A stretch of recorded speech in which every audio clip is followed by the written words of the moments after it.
अहोई अष्टमी का व्रत और विधि। कार्तिक कृष्ण पक्ष की अष्टमी या सप्तमी को होई का व्रत करके मेहंदी लगाएं। जिस वार की दिवाली होती है उसी वार का होई का व्रत होता है। तारे निकलने के बाद कहानी सुनें।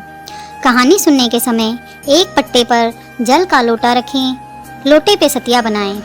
2 मिठाइयाँ चांदी की नाल में पिरोकर होई माता को रोली से सीजें। होई माता को हलवे से जिमाएं।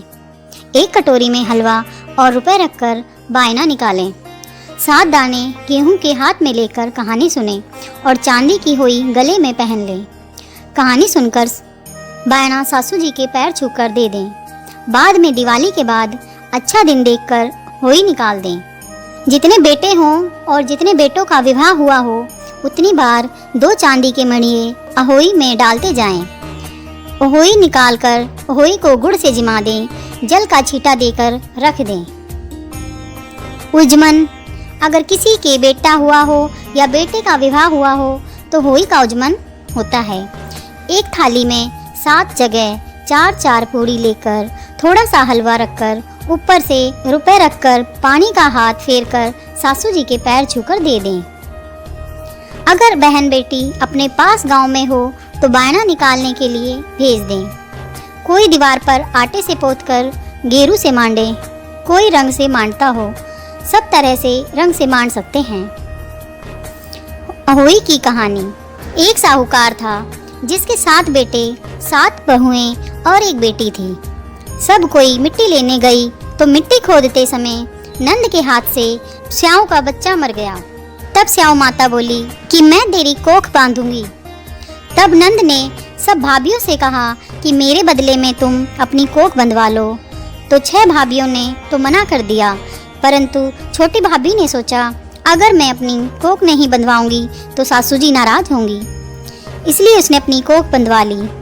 अब उसके बच्चा होता तो होई साते के दिन मर जाता।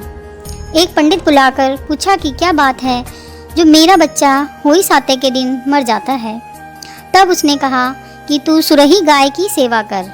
सुरही गाय स्याऊ माता की सहेली है। अब वह सुबह जल्दी उठकर सुरही गाय का काम करके आती। गौ माता ने सोचा कि आजकल कौन मेरी सेवा कर रहा है। गौ माता ने सुबह उठकर देखा कि साहूकार के बेटे की बहू है जो सारा काम कर कर जाती है। गौ माता बोली, तुम्हारी क्या इच्छा है? तुम मेरा इतना काम करती हो, मांगो क्या मांगती हो? तो साहूकार की बहू बोली, मुझे वचन दो। तो गौ माता ने वचन दे दिया। तब वह बोली कि स्याऊ माता तुम्हारी सहेली हैं और स्याऊ माता ने मेरी कोख बांधी है। तब गौ माता और साहूकार के बेटे की बहू 7 समुंदर पार जाने लगी तो रास्ते में धूप थी। वह दोनों एक पेड़ के नीचे बैठ गईं।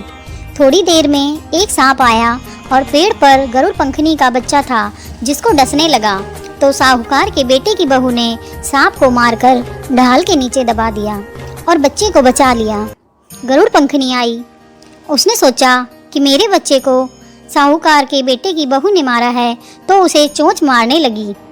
तब वह बहू बोली कि मैंने तुम्हारा बच्चा नहीं मारा, यह सांप तुम्हारा बच्चा मार रहा था, मैंने इसे बचा लिया।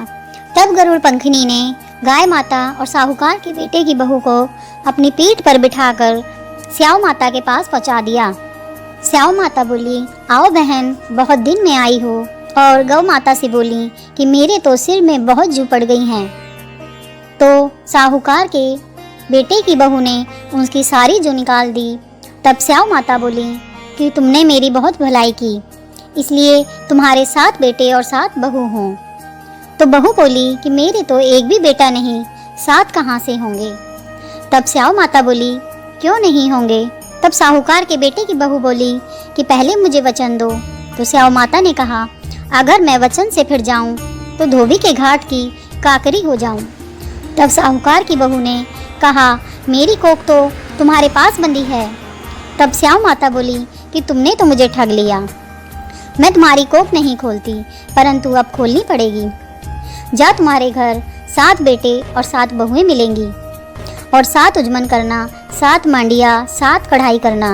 वह घर गई तो वहाँ देखा 7 बेटे 7 बहुएं बैठी हैं। बहुत सा धन हो गया तो उसने 7 अहोई मांडी, 7 उजमन करे, 7 कढ़ाई करी।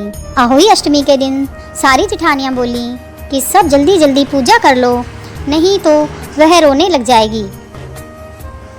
थोड़ी देर में उन्होंने अपने बेटों से कहा कि तुम्हारी चाची आज रोई क्यों नहीं। तो बच्चों ने देखकर आकर बताया कि चाची तो अहोई मान रही है। तब जिठानियाँ भागकर गईं। तब वह बोली, तुमने तो कोख बंधवाई नहीं, मैंने बंधवा ली, परंतु श्याम माता ने दया करके मेरी कोख खोल दी। तो हे श्याम माता, जैसे पहले आए ऐसे किसी के ना आना, और जैसे बाद में आए ऐसे सबके आना।